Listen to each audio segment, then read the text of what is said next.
औज़ुबिल्लाहिमिनश्शैतानिर्रजीम बिस्मिल्लाहिर्रहमानिर्रहीम। Dear students, क्या हाल हैं? आप खैरियत से हैं? उम्मीद करते हैं आप खैरियत से होंगे। आज हम बहुत इम्पॉर्टेंट टॉपिक स्टार्ट करने लगे हैं। फ़िज़िक्स 9th का यूनिट नंबर 3 है डायनामिक्स।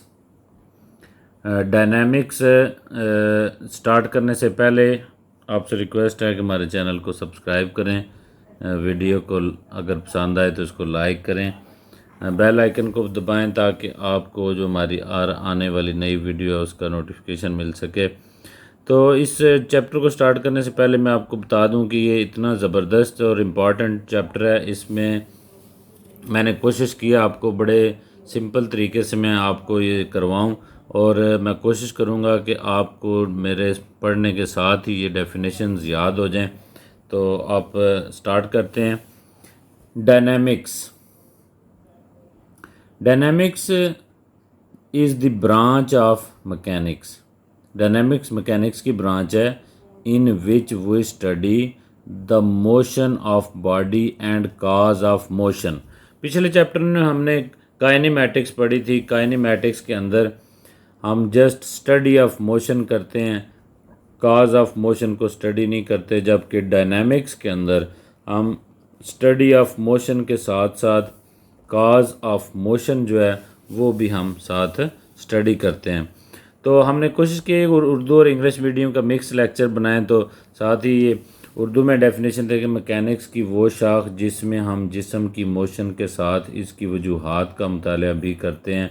बस आपने इतनी सी बात याद रखनी है कि जिस्म की मोशन के साथ उस वजह का भी मुताला करना है कि किस वजह से मोशन हो रही है। तो अगर आपके पास है जो सीलिंग फ़ैन है ये चल रहा है तो सिंपल सी बात है, जो इसकी मोशन है उसकी वजह जो है वो इलेक्ट्रिसिटी है, यानी बिजली की वजह से वो चल रहा है। तो इसी तरह हम सारी चीज़ों को देखेंगे कि कौन कौन सी चीज़ें किस वजह से मूव कर रही है। फोर्स जो है ये बुनियादी चीज़ है, चीज़ों को हरकत देने में, मोशन देने में। तो आप इसकी फोर्स की डेफिनेशन करते हैं, the force move or tend to move. यानी फोर्स जो है वो कोशिश करती है जिस्म को हरकत देने की। अगर वो जिस्म इतना बड़ा है कि उसको हरकत नहीं दे सकती तो कम अज़ कम उसको कोशिश वो करती है हरकत देने की।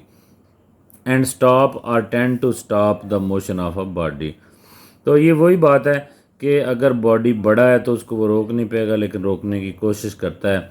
तो उर्दू में इसको पढ़ते हैं, फोर्स किसी जिस्म को मोशन में लाती है या लाने की कोशिश करती है, मोशन को रोकती है, जिस्म की मोशन को रोकती है या रोकने की कोशिश करती है।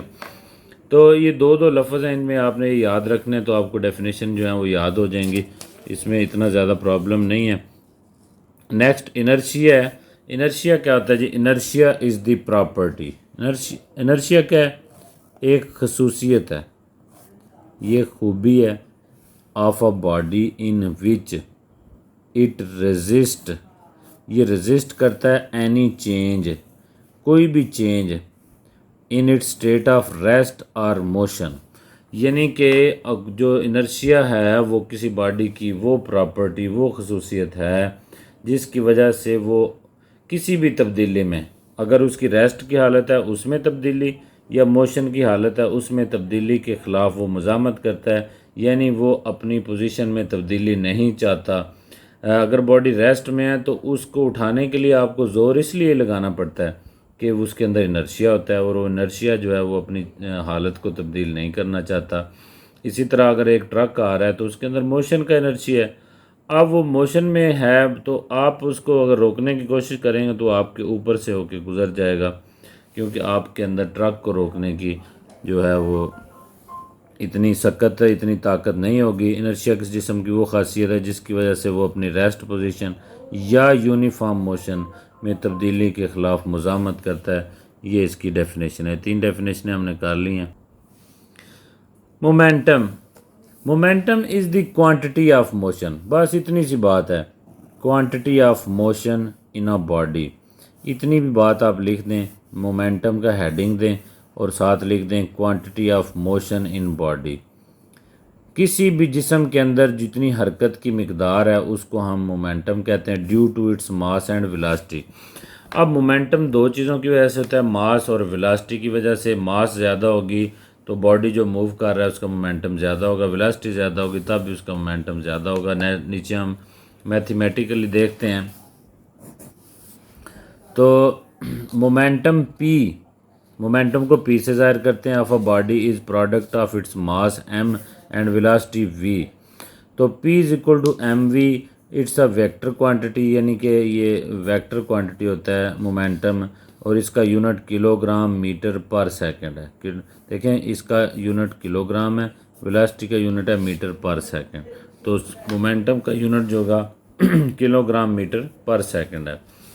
किसी जिस्म में इसकी मास और वेलोसिटी की वजह से हरकत की जो मिकदार है उसको हम वेलोसिटी कहते हैं। किसी जिस्म का मोमेंटम पी इसके मास एम और वेलोसिटी वी के असले ज़रब के बराबर होता है। P is equal to M V, ये उर्दू में अगर आपने लिखना है तो ये चीज़ें आपने लिख देनी है। ये एक वेक्टर मिकदार है, इसका यूनिट जो है किलोग्राम मीटर पर सेकंड है। आगे है जी नेट फोर्स। नेट फोर्स क्या होती है? Resultant of all forces. Net force होती है जितनी भी एक बॉडी के ऊपर रिजल्ट फोर्सेस लाग रही हैं उनका रिजल्ट जो है रिजल्टेंट है, यानी जो कट कटा के एंड में जो फाइनल फोर्स बचती है उसको हम नेट फोर्स कहते हैं। तो उर्दू में इसको कहें किसी जिस्म पर अमल करने वाली तमाम फोर्सेस के रिजल्टेंट, यानी जो उनका रिजल्ट निकलता है, नतीजा निकलता है, फाइनल जो फोर्स बचती है उसको हम रिजल्टेंट फोर्स करते हैं। जैसे फॉर एग्जांपल एक कार है, उसके एक साइड से 10 न्यूटन की फ़ोर्स लग रही है, एक साइड से 4 न्यूटन की फ़ोर्स लग रही है, तो जो फाइनल फोर्स वो बचती है 10 में से 4 निकालें, और उसका जो वेट है वो नीचे की जानब जो अमल कर रहा है वो भी उसमें से निकालें, जो फाइनल फोर्स बचेगी उसी की वजह से वो हरकत करेगी, उसी को हम नेट फोर्स कहेंगे। नेट फोर्स की वजाहत ज़्यादा मैंने इसलिए की है कि न्यूटन के लॉज ऑफ मोशन जो हैं उनके अंदर इसका यूज़ होना है। Newton's laws of motion, Newton के मोशन के कवानीन। First law of motion, first law of motion ये है, the body continue its state of rest और uniform motion until no net force act on it. बड़ा simple सा है कि अगर कोई बॉडी अगर रेस्ट की हालत में, स्टेट ऑफ रेस्ट में है तो वो अपनी हालत को जारी रखेगा, अगर यूनिफॉर्म मोशन है तो उसको भी जारी रखेगा उस वक्त तक, until no net force act on it, जब तक उस पर कोई फोर्स अमल नहीं करती। तो ये आपको याद हो जानी चाहिए डेफिनेशन। हर जिस्म अपनी रेस्ट की हालत या ख़त मुस्तकीम में यूनिफॉर्म मोशन को जारी रखेगा बशर्ते कि इस पर कोई नेट फोर्स अमल ना करे। इसको मैं इस तरह बयान करता होता हूँ Newton first law of motion को, कि अगर किसी जिस्म पे कोई फोर्स नहीं लग रही तो वो जो बॉडी रेस्ट में है वो रेस्ट में ही रहता है, और जो हरकत में है वो अपनी हरकत को जारी रखता है। इसकी एग्जांपल ये है कि अगर एक टेबल के ऊपर बुक पड़ी है तो वो बुक टेबल पे उस वक्त तक पड़ी रहेगी जब तक उसको कोई फोर्स लगा के उठा नहीं लेता। अच्छा, एक इंटरेस्टिंग क्वेश्चन है, वो ये है कि ये तो रेस्ट वाली हालत होगी, अगर एक कोई बॉडी मोशन के अंदर है तो मैं बच्चों से क्वेश्चन करता होता हूँ कि वो तो न्यूटन के फर्स्ट लॉ के मुताबिक उसको तो अपनी हरकत जारी रखनी चाहिए, वो रुक क्यों जाता है? एक्चुअली वो रुक इसलिए जाता है कि उसके ऊपर फोर्स लग रही होती है, और फोर्स ऑफ फ्रिक्शन होती है जो एयर फ्रिक्शन भी हो सकती है, और वो उस जो सरफेस है उसकी फ्रिक्शनल फोर्स भी होती है, इस वजह से रुक जाता है। वरना अगर वो कोई फोर्स ना लगे तो बॉडी को Newton first law of motion के मुताबिक हमेशा हमेशा के लिए मूव करते रहना चाहिए। न्यूटन के मोशन के पहले कानून को इनर्शिया का कानून भी कहते हैं, क्योंकि ये वही बात डेफिनेशन है इसकी जो इनर्शिया की डेफिनेशन है उसी से रिलेटेड है, इसलिए हम इसको लॉ ऑफ इनर्शिया भी कहते हैं। अच्छा देखें, न्यूटन का दूसरा कानून है मोशन का। तो पहले कानून में ये था कि अगर नेट फोर्स ना लगे तो जो बॉडी रेस्ट में है वो रेस्ट में रहता है, जो मोशन में है वो मोशन में रहता है। अब देखें अब क्या है, अब पहले फोर्स नहीं लग रही थी, अब फोर्स लग रही है। When a net force act on body, जब एक नेट फोर्स किसी बॉडी के ऊपर एक्ट करती है, अमल करती है, इट प्रोड्यूसेस एक्सेलरेशन। इतनी बात याद होगी है, when a net force act on a body it produces acceleration in the body. अब क्या है जी, in the direction of force. अब क्या है, acceleration is directly proportional to force, यानी फोर्स ज़्यादा है तो एक्सेलरेशन ज़्यादा होगी।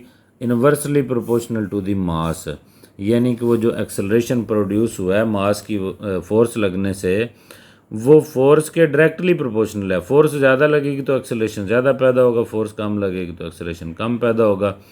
और वो मास के इन्वर्सली प्रोपोर्शनल है, यानी कि मास बड़ी होगी तो उसमें एक्सेलरेशन कम पैदा होगा और मास छोटी होगी तो एक्सेलरेशन ज़्यादा पैदा होगा।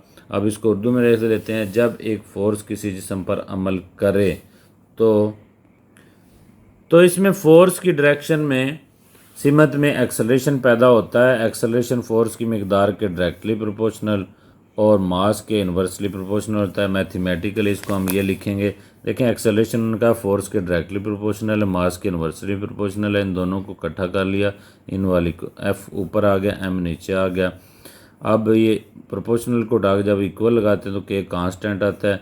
यहाँ से ए जो है, एम जो है ए के साथ जाके मल्टीप्लाई हो गया, F is equal to M में आ गया, के इज़ इक्वल टू 1 होता है। क्यों 1 होता है? इस फार्मूले के अंदर जितनी रकमें हैं, फोर्स अगर 1 न्यूटन हो, मास 1 किलोग्राम हो, एक्सेलरेशन 1 मीटर पर सेकंड स्क्वायर का हो, तो सारे 1 1 है, तो के की वैल्यू भी 1 आ जाती है। द वैल्यू ऑफ के in SI system, SI unit is 1, यानी एसआई यूनिट में के की मिकदार 1 होती है। The SI unit of force is Newton, इसको एन से ज़ाहिर करते हैं और न्यूटन की जो डेफिनेशन है वो अब हम कर लेते हैं। 1 Newton is a force, 1 newton वो फोर्स होती है विच प्रोड्यूसेस, जो पैदा करती है एक्सेलरेशन ऑफ 1 मीटर पर second square in body of mass 1 kg। 1 newton वो फोर्स होती है जो 1 मीटर पर सेकंड के एक्सेलरेशन में बॉडी में 1 किलोग्राम के बॉडी में इतना एक्सेलरेशन पैदा हो कि 1 मीटर पर सेकंड स्क्वायर। 1 न्यूटन वो फोर्स है जो 1 किलोग्राम वाले जिस्म में 1 मीटर फी सेकंड स्क्वायर फी मुरब्बा सेकंड का एक्सेलरेशन पैदा कर रहे। Newton's third law of motion है जी, मोशन का, न्यूटन का मोशन का तीसरा कानून। To every action there is a reaction, action and reaction are equal in magnitude but opposite in direction. हर एक्शन का रिएक्शन होता है जो मिकदार में एक्शन के बराबर लेकिन सिमत में इसके मुखालफ होता है। बड़े सिंपल सा ये रूल है। To every action there is a reaction, हर एक्शन के लिए एक रिएक्शन होता है। एक्शन और रिएक्शन आपस में इक्वल होते हैं, यानी मैग्नीट्यूड में इक्वल होते हैं और डायरेक्शन में अपोजिट होते हैं। इसकी मैं एग्जांपल आपको ये दूं कि अगर आपके पास एक बॉल है, आप अगर उसको दीवार से मारते हैं, आहिस्ता से मारते हैं तो आहिस्ता से वापस आएगी। आप ज़ोर से लगा उसको मारेंगे तो दीवार पे टकराएंगे तो वो ज़ोर से वापस आएगी। तो इससे हमें पता चलता है कि जो एक्शन है बॉल का वो दीवार पे है और दीवार का जो रिएक्शन है उसकी वजह से बॉल वापस आ जाती है। तो एक्शन और रिएक्शन आपस में इक्वल लेकिन अपोजिट डायरेक्शन में होते हैं। Newton's third law of motion की जो एग्जांपल्स हैं वो हमारी डेली लाइफ में बड़ी आम सी हैं, यानी कि जब हम ज़मीन के ऊपर चलते हैं वो भी एक्शन और रिएक्शन है। हम ज़मीन के ऊपर एक्शन करते हैं, उसके रिएक्शन में ज़मीन हमें आगे पुश कर देती है जिससे हम चलते हैं। उसके बाद आप बैलून के अंदर अगर हवा भर के उसको छोड़ दें तो हवा जब निकलेगी तो बैलून जो है वो हवा की अपोजिट डायरेक्शन में मूव करेगा। इसकी एक और एग्जांपल रॉकेट की है। जब रॉकेट स्पेस में सेंड किया जाता है तो बड़ी पावरफुल गैसेस निकलती हैं उसके बैक साइड से और वो उसको अपोजिट डायरेक्शन में यानी ऊपर की जानब पुश करती हैं। तो ये सारी एग्जांपल जो हैं वो एक्शन और रिएक्शन की हैं और जितना एक्शन ज़्यादा होता है उतना इसका रिएक्शन भी ज़्यादा होता है। आगे हम करते हैं, देखते हैं जी difference between mass and weight. तो इसको हम सिंपल सा कर लेते हैं। मैं इंग्लिश में लिखा है, इसको मैं ट्रांसलेशन साथ कर देता हूँ आपको। Mass is quantity of matter, mass मादे की मिकदार होती है। मास इज़ ये स्केलर मिकदार होती है। वैल्यू ऑफ मास टर्न, मास की मिकदार कहीं पे भी चेंज नहीं होती। अगर आप पहाड़ों पे चले जाएं या सतह ज़मीन पे हों या K2 पे चले जाएं, 2 किलो मास जो है वो 2 किलो ही रहेगी। Mass is measured by ordinary और बीम बैलेंस, आम तराजू से या बीम बैलेंस से इसको नापा जाता है मास को।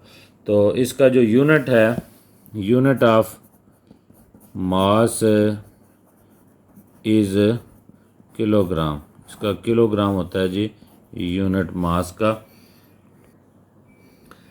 नेक्स्ट है जी weight. Weight weight is a force with which earth attract a body. वज़न एक फोर्स होती है जिससे ज़मीन किस जिस्म को अपनी जानब खींचती है। वेट एक वेक्टर फोर्स है, तो इसलिए इसको वेक्टर क्वांटिटी है। Value of weight depend on G. G क्या है? ग्रेविटेशनल एक्सेलरेशन पे डिपेंड करती है, जिसकी which changes from place to place. जिसकी वैल्यू जो है वो K2 पे और होगी, माउंट एवरेस्ट पे और होगी, और हाइट के साथ चूँकि इसमें चेंज आता है। तो नंबर 4 पे क्या है? Weight can be measured by spring balance. Spring balance से वेट को आप नापते हैं। तो फोर्थ है जी relation between weight W and mass M जो है that is given by W is equal to mg। जी जो है इसकी वैल्यू होती है 10 ms-2। ये इसको ग्रेविटेशनल एक्सेलरेशन कहते हैं। आगे law of conservation of momentum है। वीडियो काफ़ी लंबी हो जाएगी, इसलिए इसको हम दूसरा लेक्चर बनाएंगे। आपको इस ध्यान से इसको पढ़ना है तो इंशाल्लाह ये आपको चैप्टर याद हो जाएगा। बड़ा इंपॉर्टेंट चैप्टर है। तो नेक्स्ट लेक्चर में हम मोमेंटम के कंजर्वेशन का कानून, लॉ ऑफ कंजर्वेशन मोमेंटम और जो बाकी फ्रिक्शन वगैरह क्वेश्चन रह गए वो करेंगे इंशाल्लाह। तो वीडियो को आप लाइक करें, दोस्तों के साथ शेयर करें, और इंशाल्लाह हम मिलते हैं नेक्स्ट वीडियो में।